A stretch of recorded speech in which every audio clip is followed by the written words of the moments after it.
जय हिंद। आप सभी का स्वागत है इस चैनल में। देखिए, झारखंड बोर्ड के क्लास 9th, क्लास 11th और क्लास 8 के सभी विद्यार्थी इस वीडियो को ध्यान से अंत तक देखिएगा।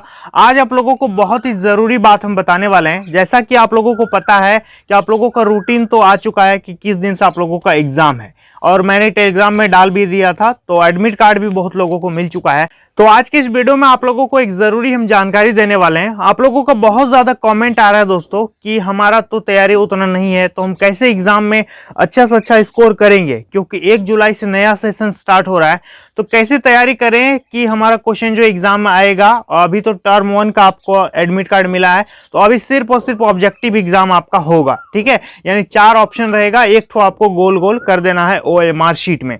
और कितने विद्यार्थी चाहते हैं कि मैं OMR शीट कैसे भरें, इस पर एक वीडियो बनाऊं, तो आप मुझे कमेंट में जरूर बता दीजिएगा, हम उस पर भी एक वीडियो बना देंगे।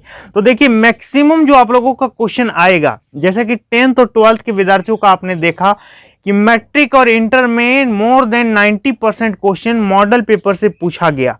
और आप लोगों का तो 9th, 11th और 8 वाले हैं, आप लोगों का ये कंप्लीमेंट एग्जाम है, ठीक है।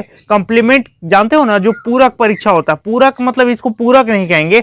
जैसे 9th और 10th, मैट्रिक क्या होता है, 9th और 10th को मिलाकर के मैट्रिक कहते हैं। 9th में आपका रजिस्ट्रेशन होता है, 10th में आप एग्जाम देते हो, 11th में रजिस्ट्रेशन होता है, 12th में एग्जाम देते हो। तो 9th का एग्जाम का वैल्यू नहीं है, लेकिन 10th का एग्जाम का वैल्यू है। इसका मतलब ये नहीं हुआ कि 9th को हम खराब कर लें। समझ में आ रहा है?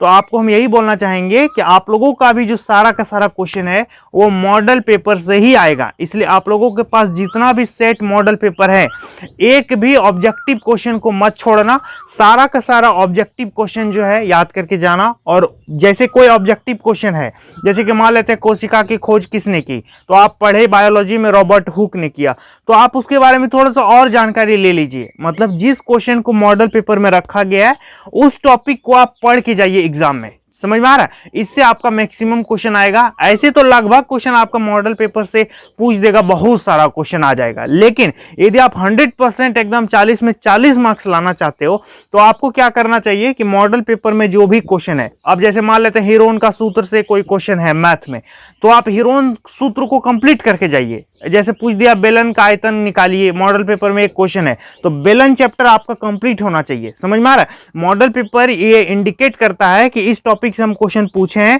तो वहां भी आपको इस टॉपिक से क्वेश्चन देखने को मिलेगा। और एक जरूरी बात आप लोगों को हम बताएंगे, लेकिन पहले मेरी बात को समझ लो। तो मोर देन 90% आप लोगों का भी क्वेश्चन जो है मॉडल पेपर से आने वाला है।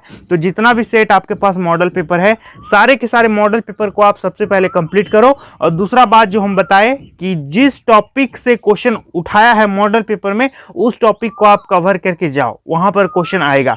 और हिंदी और इंग्लिश में जितना भी पोएम है आपका सिलेबस में, फर्स्ट टर्म का सिलेबस में जितना भी पोएम है, जितना भी कहानी है, लेखक है, सबका नाम कि इस कविता को किसने लिखा है, इस कविता को किसने लिखा, इस कहानी को किसने लिखा, इसे याद करके जाओगे। इससे आपका क्वेश्चन आएगा। समझ में आ गया?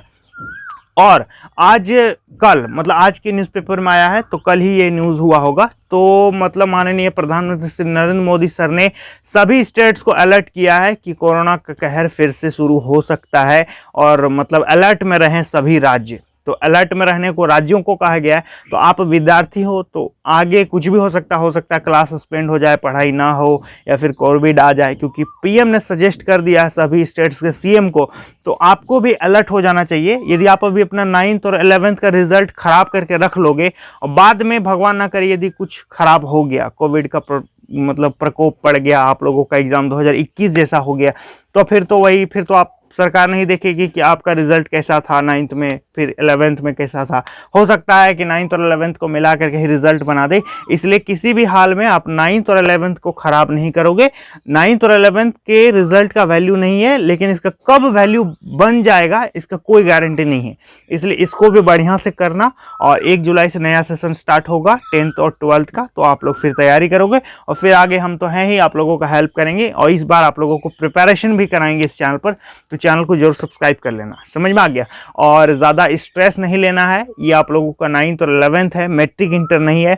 मैट्रिक इंटर में अभी आप जा रहे हो, लेकिन आपको पीछे खराब करके नहीं रखना है। अपना बैकग्राउंड साफ सुथरा रखो, रिजल्ट अच्छा से बना करके रखो। इसका कब ज़रूरत पड़ जाएगा, क्योंकि अभी समय जो थोड़ा सा खराब चल रहा है, तो इसकी ज़रूरत कब पड़ जाएगी इसका कोई भरोसा नहीं है। तो 9th और 11th को आप बेस्ट परफॉर्मेंस देना, अच्छा से अच्छा परफॉर्मेंस करके अपना 10th और 12th में जाओ।